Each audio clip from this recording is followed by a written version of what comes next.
La téléconsulte première.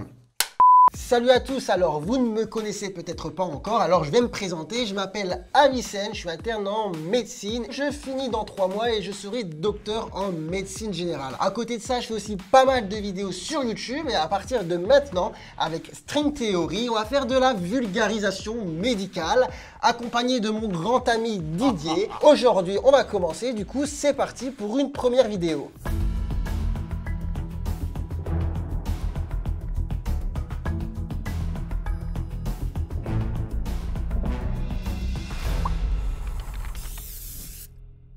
Après une année un petit peu particulière, voilà venu le temps des vacances d'été. Bon, les mesures de protection vis-à-vis du coronavirus restent de mise, port de masque dans les lieux clos, lavage des mains, distanciation sociale, mais ça ne vous empêchera en rien de vous exposer au soleil. Alors, cette exposition n'est pas sans risque. Attention, je vous vois déjà arriver en disant « Oh là là, encore un médecin qui va nous faire la morale et qui va nous empêcher de profiter pleinement de la vie. » Pas du tout. Je ne vais pas vous empêcher de vous exposer au soleil et de bronzer. Cependant, je pense qu'il est important de savoir un petit peu comment s'en protéger. Donc, dans cet épisode, je commencerai d'abord par vous présenter ce qu'on appelle les phototypes, qui sont un petit peu votre carte d'identité solaire, afin que vous puissiez voir laquelle vous correspond. Et puis, secondairement, on parlera des pathologies, les plus fréquentes comme les moins fréquentes, liées justement à l'exposition au soleil. Je pense qu'on a fait un petit peu le tour pour cette introduction. On peut commencer.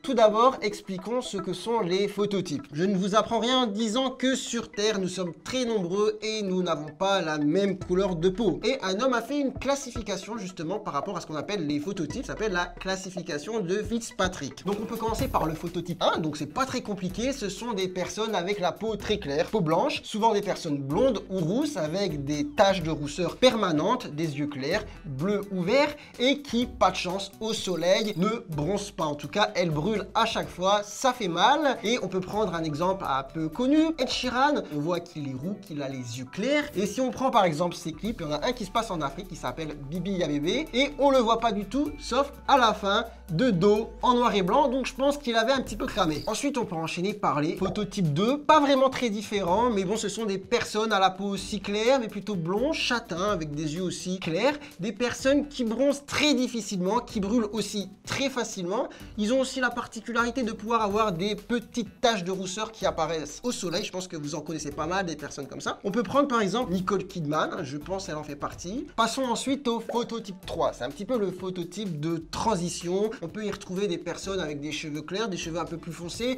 des yeux de toutes les couleurs. C'est des personnes qui bronzent quand même assez facilement, mais qui peuvent prendre aussi pas mal de coups de soleil. Par exemple, Leonardo DiCaprio, donc une personnalité blanche de peau, mais avec des cheveux bruns, blonds, ça dépend en fait des films, qui bronze quand même assez facilement. L'exemple, voilà, il n'y a pas longtemps, j'ai regardé Blood Diamond, ça se passe au Sierra Leone. Il est très bronzé, en tout cas, il n'a pas brûlé. Ensuite vient le phototype 4, donc je viens directement à l'exemple, vu qu'il s'agit un petit peu des personnes comme moi, donc des gens avec la peau légèrement mate déjà de base, avec des yeux plutôt foncés, noirs, des cheveux châtains ou foncés, pour ce qu'il en reste en tout cas.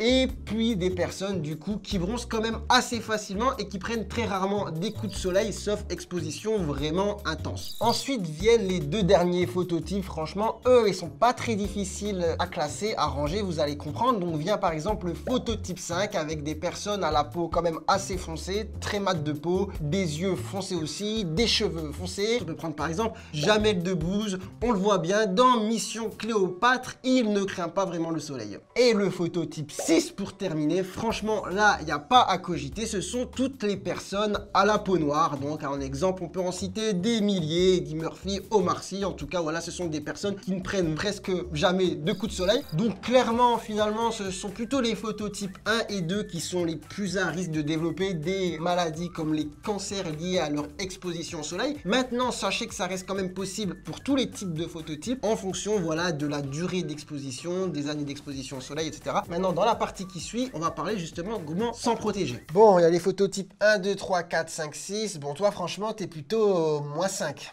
Tout d'abord, quand on a la peau très claire, évidemment, c'est d'essayer, en tout cas, de se protéger avec des vêtements amples qui couvrent les zones très exposées. Ensuite, l'autre conseil que tout le monde connaît, c'est de ne pas s'exposer en plein cagnard entre midi et 16h, là où le soleil tape le plus. Mais bon, je ne vous apprends rien, vous allez sur la plage entre midi et 16, vous allez trouver du monde. Dernière roue du carrosse, bah vient les crèmes solaires. Donc, Donc il en existe avec des indices de protection différents qui varient de 6 à 50. Petit point technique, on va pas s'attarder vraiment sur le sujet parce que ça peut être très compliqué, on va faire très simple. Si on prend les rayons du soleil, dedans il y a ce qu'on appelle les ultraviolets. Finalement, c'est eux qui sont dangereux pour la peau. Ceux-là, on peut les découper principalement en UVA, UVB.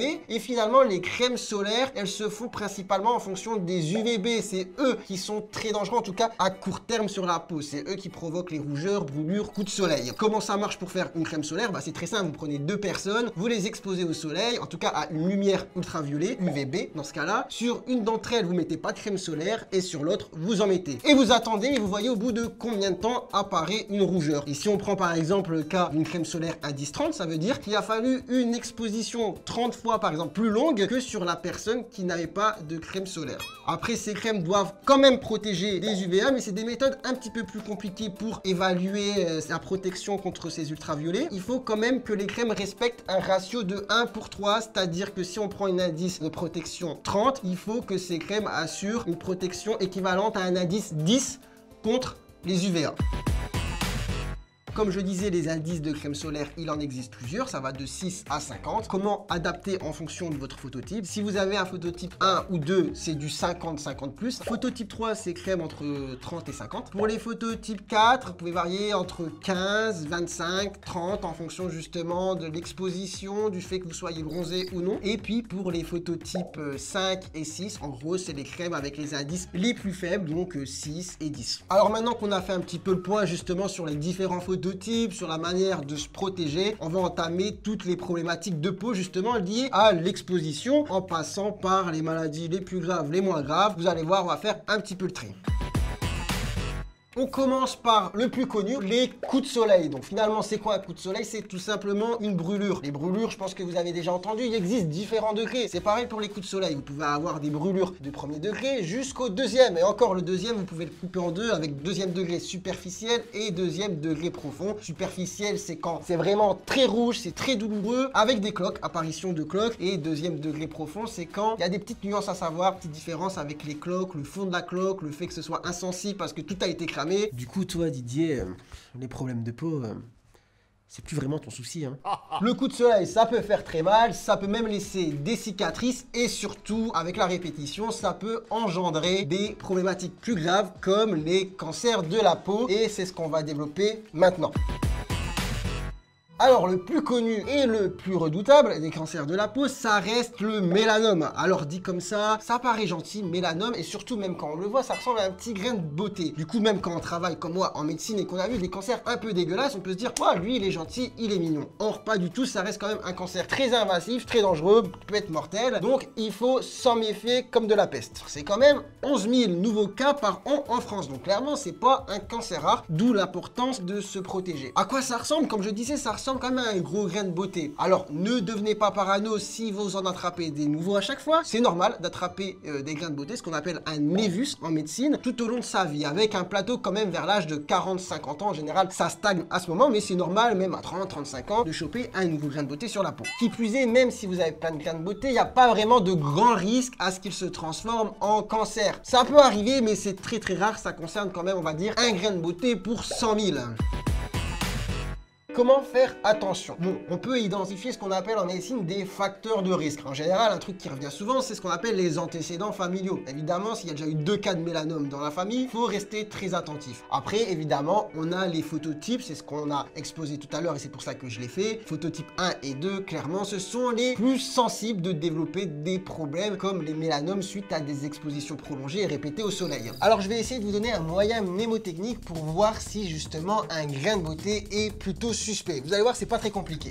Alors, ça s'appelle A, B, C, D, E. Et je vous explique pourquoi. Donc, A pour asymétrie. Si du coup, vous avez une lésion, forcément, qui n'est pas symétrique. B pour bord irrégulier. D'accord? Ce sont des lésions, justement, avec des contours qui font un petit peu des zigzags. C pour la couleur inhomogène. C'est-à-dire qu'en général, vous voyez, un grain de beauté a une couleur plutôt marron, homogène. Si vous avez, justement, un grain de beauté avec un peu du noir, marron, une zone un petit peu rouge, c'est pas très normal. Ensuite, le D pour diamètre. diamètre. Si vous avez un grain de beauté avec un diamètre supérieur à 6 mm, faut pas trop s'en inquiéter, mais associé aux autres lettres, faut se méfier. Et ensuite, E pour évolutivité, c'est-à-dire que évidemment, si vous avez une lésion qui grandit de manière très rapide sur quelques semaines, faut se méfier. Du coup, finalement, ça vous fait des lésions comme ça, voilà, asymétriques, avec des contours irréguliers. Et en termes de couleur, vous voyez, c'est pas très homogène. Et en termes de diamètre,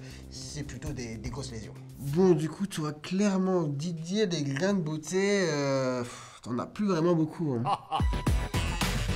Il y a un deuxième grand type de cancer, pas forcément très connu, mais qui est pas moins dangereux. C'est ce qu'on appelle les carcinomes spinocellulaires ou épidermoïdes. Eux, pour le coup, ils sont vraiment moches. Hein. Le mélanome, j'avais dit, ça pouvait être un petit peu mignon. Lui, le carcinome spinocellulaire, en général, ça ressemble à un gros bourgeon, une croûte, c'est parfois ulcéré. C'est moche et en général, en plus de ça, on le voit arriver par ce qu'on appelle des kératoses actiniques. Ce sont, voilà, des croûtes sur la peau, des plaques un petit peu indurées, de couleur marron, parfois un peu jaune, qu'on voit sur la peau souvent des personnes âgées, sur les zones photo-exposées, comme le front, le dos des mains. En général, on fait pas grand-chose dessus, mais quand on en a plein, il faut quand même aller souvent chez le dermato, surveiller. On peut les enlever quand elles sont quand même un petit peu imposantes pour éviter justement que ça se développe en carcinome. Juste pour revenir du coup sur le carcinome spinocellulaire, il y a une petite particularité qui concerne l'exposition solaire, c'est qu'il y a une exposition particulière dans le sens où c'est une exposition prolongée dans le temps. Donc ça concerne souvent des travailleurs de l'extérieur, agriculteurs, maçons, etc.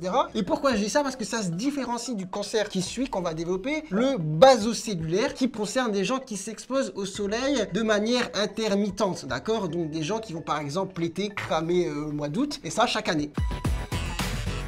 Quel est ce cancer qui concerne les personnes justement qui s'exposent de manière intermittente? Comme je le disais, c'est le basocellulaire. Un petit peu moins moche que le spinocellulaire. En général, la lésion élémentaire, c'est une petite lésion perlée, une genre de petite perle. Alors la particularité de ce cancer, c'est quoi? C'est qu'en général, quand on entend le cancer, bah forcément c'est moche, c'est métastase, c'est mort. Le basocellulaire ne métastase pas. Par contre, il y a quand même un problème, c'est qu'il est là et qui se développe. Donc il peut être très envahissant. Et forcément, si vous avez un carcinome ici, juste à côté de l'œil, qui monte, ça peut être dangereux en soi. Donc ça reste quand même un carcinome qu'il faut aussi enlever. Métastase pas, ça veut dire quoi? En général, un cancer, c'est quoi? C'est un développement de cellules de manière anarchique, et ces cellules peuvent ensuite diffuser un petit peu partout dans le corps et créer des colonies ailleurs. C'est ce qu'on appelle des métastases. Ça peut concerner le mélanome, le spinocellulaire. Par contre, ça ne concerne pas le basocellulaire.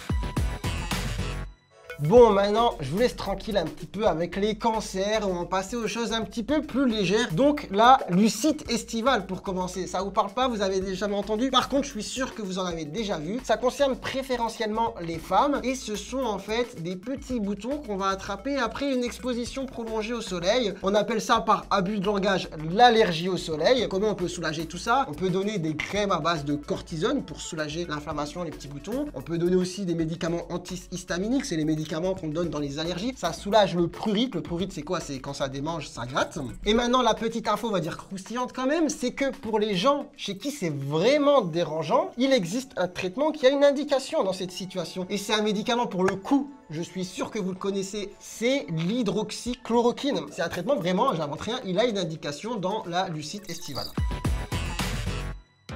Si cette vidéo vous a plu, n'hésitez pas à la liker, commenter, partager et surtout à vous abonner à la chaîne de String Theory et à la mienne. Et on se retrouve très bientôt avec Didier pour une prochaine vidéo. Oh, pardon.